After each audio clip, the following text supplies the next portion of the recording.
Yo, what's happening? Nico here.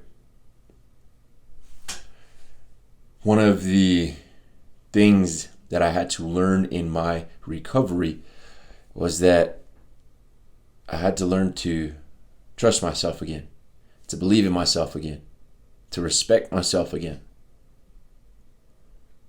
Many times when we're using and abusing drugs, it's because we don't have a self-respect. I know that sounds weird, right? But think about it. Mentally, I will acknowledge, and spiritually, I will acknowledge there's a small release that is given whenever we get messed up.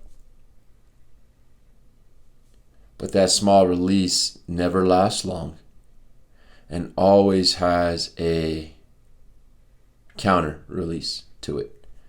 For me, that was a feeling of shame, a feeling of guilt, a feeling of why can't I be better? Why am I like this?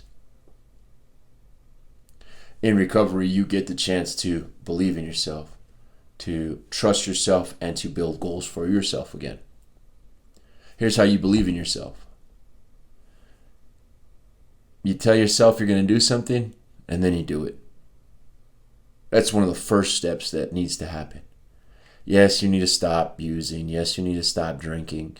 But pro tip to another person, when I started believing in what I was actually doing, it made it so much better for me. Here's an example. I went out and I bought the dope sack, 0.5 gram of heroin, and I got back to that spot that I was staying at. I had a dresser, wood dresser. I put the sack of dope on there. I opened up my drawer. I pulled out my spoon. I pulled out my needle. I pulled out my lighter. And I get to cooking. I felt myself so excited to get high that I didn't like it. I knew that was the problem. The emotional attachment that I had to this escape was my biggest problem. Not so much the drug itself, but it was the emotional attachment to getting away. To having the release in my brain, emptiness in my brain, emptiness in my mind that I sought so much. When I recognized that I was fiending, and I recognized that that was the driving force for me, I recognized that I had to change my belief system. And I had to talk myself down. The way that I talked myself down was, Nico, you're going to get high, right? And then I'd answer myself, yeah, I know I'm going to get high. I already cooked up my dope. It's already in the needle. I know I'm going to get high. Great. So you don't have to worry about going and getting it. You don't have to worry about cooking it. You don't even have to worry about finding some new paraphernalia is what they call it. And I respond back to myself, yep, I don't have to worry about going and getting it. Yep, I don't have to worry about cooking it. It's all good to go. I get to get high. Cool, Nico. If you know you get to get high, can you push it off for 10 minutes? When that thought came into my head, and again, for me, it was God communicating with me. Can you go 10 minutes? It was my conscience communicating with me, if that makes you feel more comfortable.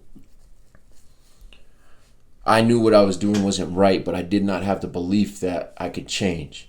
It wasn't until I focused on just getting past that 10 minutes that I realized, oh, it's a mental state that is forcing me to act this way. And I can hear somebody right now, it's not just a mental state. There's physiological to it too. Charlie, homie, I got you, dog. I understand that it's physical too. But what I'm saying is that the root cause, the main portion that you need to start addressing, in addition to the physiological and your conscience, is a belief in yourself. Go listen to some of these dope fiends. Go listen to some of these people on the side of the street. They don't have a belief in themselves. You even record yourself when you're making excuses, if you have the gall to do that. Record yourself when you're fiending and when you're hitting up somebody for some cash. Record yourself when you're acting like a fool because somebody else doesn't want to help you out, brother. I'm telling you, I've been through the excuses that are popping up in your head. I've made them for myself.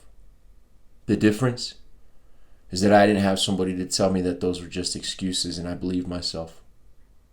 I'm here to tell you that those are excuses. Again, I'm not here to tell you how to do recovery. We all know that it's unique and that you need to make decisions on a daily and sometimes minute by minute basis. However, belief in yourself, trust in yourself, and setting goals for yourself, those three things focus on your mental state. And your mental state is what controls your feelings. I don't know if you guys know this, but thoughts control feelings, feelings control actions, and repeated actions create your character. So, if everybody's saying they don't like being around you because of your character, then check out what your actions are.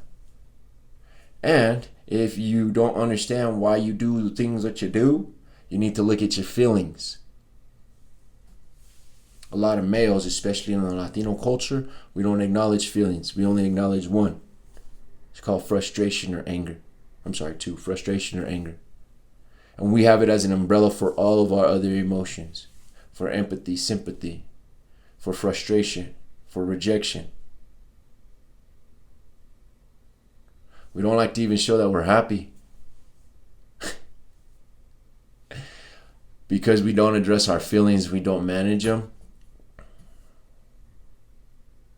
And if you choose that you don't want to manage them and you don't want to address them, and I'm telling you right now, your biggest tool to work on is your thoughts.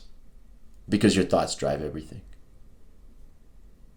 I finished that 10 minutes window, and I realized I could do it again if I wanted to.